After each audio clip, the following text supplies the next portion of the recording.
गोलमाल की के बाद मोबाइल आपका ना चोरी का है। मोबाइल तो क्योंकि हमारे पास डब्बा पैक था, हमने कहा डब्बा पैक हर चीज़ मौजूद है, तो आप कैसे कह सकते हैं कि ये मोबाइल डकैती का है।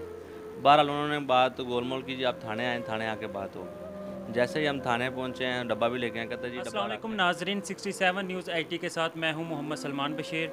नाजरीन, मेरे साथ मौजूद हैं हाजी साहब।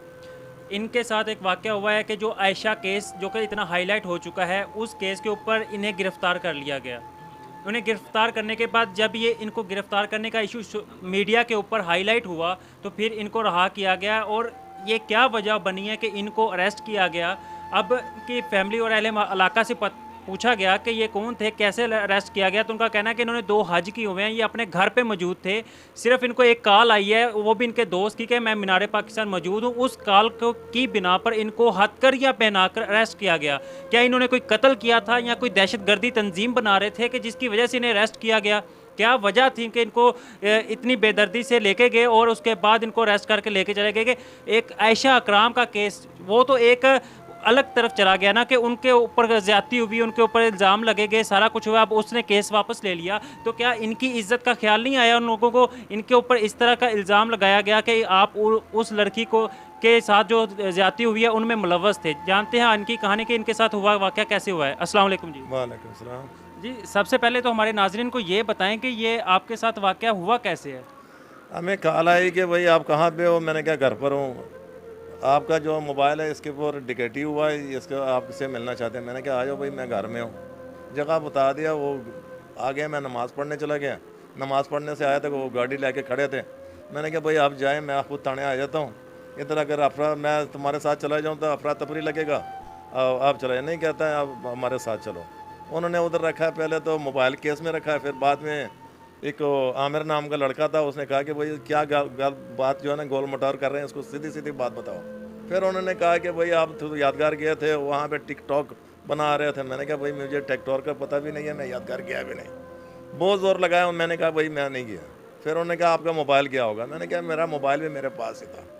उस दिन मैं टाइम भी दे सकता हूँ, मैं रिकॉर्डिंग भी दे सकता हूँ कि मैं फलानी जगह में जिस टाइम में उधर वाक़ हुआ, मैं इधर बैठा हूँ, मेरे साथ और भी आदमी हैं। मगर उन्होंने बात नहीं माना। फिर उन्होंने कहा कि बड़े के पास आप पेश करेंगे, आपको छोड़ देंगे। फिर जब हमारे रिश्तेदार भी खड़े थे, 500,000 बंदा खड़ा था, उनके सामने मुझे हथकड़ी लगा दिया। जब यादगार के पास करीब पहुंच गया तो उन्होंने कहा कि भाई हथकड़ी हमने खोलनी है। मैंने कहा मत खोलो। जब रिश्तेदार के सामने हमारा इतना बर्बाद हो गया इज्जत, अभी खोलने से क्या फ़ायदा? अभी हथकड़ी डालो, जो मर्ज़ी करो। अभी हमारी तो इज़्ज़त, उसके औरत का इज़्ज़त है, हमारी इज़्ज़त नहीं है। हमारे भी इज़्ज़त होना चाहिए कि अन्य बंदे के सामने मैं तकरीबन 500,000 बंदे का या चाचा हूँ या दादा हूँ या बाप हूँ, वो भी मेरे यानी कि 89 की उम्र में है, जो जिसके ये केस हुआ है। हम उसके ऊपर परेशान है कि क्यों हुआ है। मगर गुनाहगार को गुनाहगार समझे, बेगुनाह को खामखा सज़ा देने के लिए हक़ नहीं बनता कि सारे को। उधर मेरे साथ जो बंदे थे, तकरीबन 30 बंदे एक कमरे में थे चक्के में। उसमें मेरा ख्याल है या 4 बंदे बच्चे जो शामिल होंगे उधर यादगार वाले। बकाया जो उन्होंने, किसी ने कॉल सुना, किसी ने किया, बस वो बेगुनाह बंदे उधर पकड़े गए। नाजरीन, आप देख सकते हैं कि हमारे साथ एक सफ़ेद पोश बाबा जी मौजूद हैं।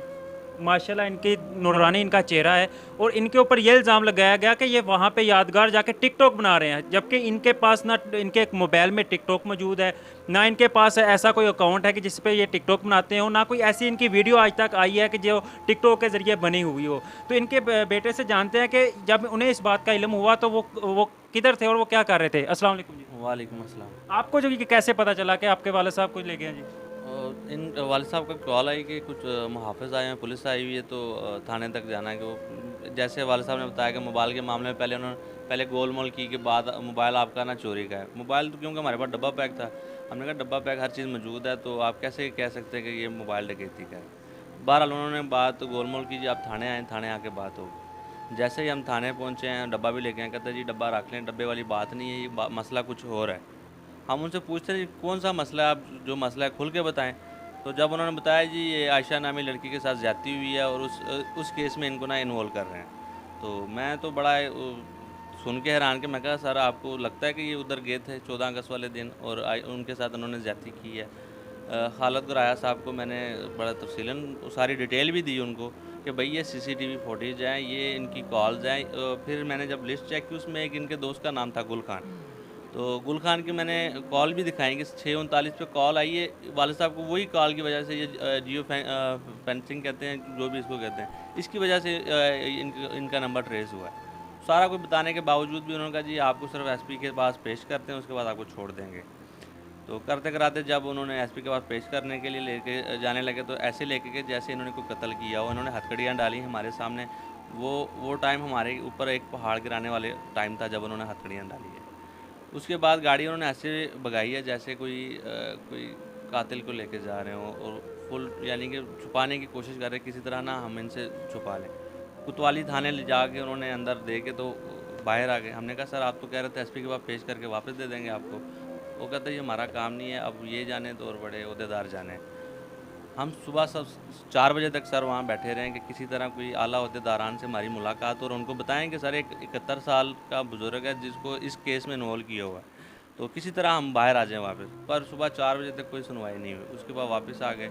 इनको एक छोटा सा कमरा था जिसमें 30 बंदे, यानी कि पाँव सीधे नहीं कर सकते हो आप उसमें, और बीच में बाथरूम भी, यानी कि बड़ा मुश्किल गुजरा। मैंने जब उनको उनके अंदर देखा उस कमरे के अंदर, मेरे ऊपर तो सब समझ लगे सर एक जैसे पहाड़ गिरा हो।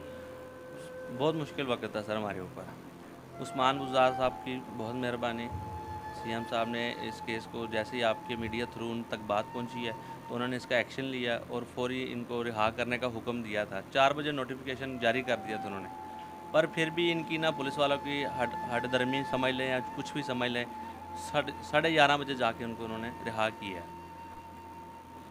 नाजरीन आप देख सकते हैं कि इस कदर बेदर्दी के साथ कि एक वो कह रहे हैं कि टांगे सीधी करने की जगह नहीं थी, उस जगह पे इन्हें बंद किया गया, हथकड़ियाँ पहना के रिश्तेदारों के सामने उनको लेके जाया गया है, और उसके बाद अब इनको छोड़ा गया है। कि क्या सिर्फ और सिर्फ वो आयशा अकराम जिसने इस केस को हाईलाइट किया है, झूठा प्रोपोगंडा बनाया है, सिर्फ उसकी इज्जत के ख्याल रखा जा रहा है, और बेगुनाह लोगों को जो कि सफ़ेद पोश हैं, जो कि 5 वक्त के नमाजी हैं और जिनकी सफाई अहले इलाका भी देते हैं, और उनके ऊपर भी ऐसे इल्ज़ाम और घटौने हरकत की गई हैं उनके ऊपर कि उनको हथकड़ियाँ पहना के ले जाया गया है। तो ऐसे हुकूमत को इकदाम नहीं करने चाहिए, और जो पंजाब पुलिस है उनको ऐसे इकदाम नहीं करने चाहिए। और बहुत से बेगुनाह कैदी जो हैं अभी भी पुलिस की हिरासत में हैं, बच्चे भी होंगे, जवान भी होंगे, बुरे भी होंगे, जिनको अभी भी बेगुनाह सिर्फ उस केस के अंदर 400 की तादाद पूरी करने के लिए इस्तेमाल किया जा रहा है, और इसके अलावा कोई नहीं है। नाज़रीन ये थी हमारी आज की स्टोरी, मिलते हैं अगली वीडियो में। अल्लाह हाफिज़।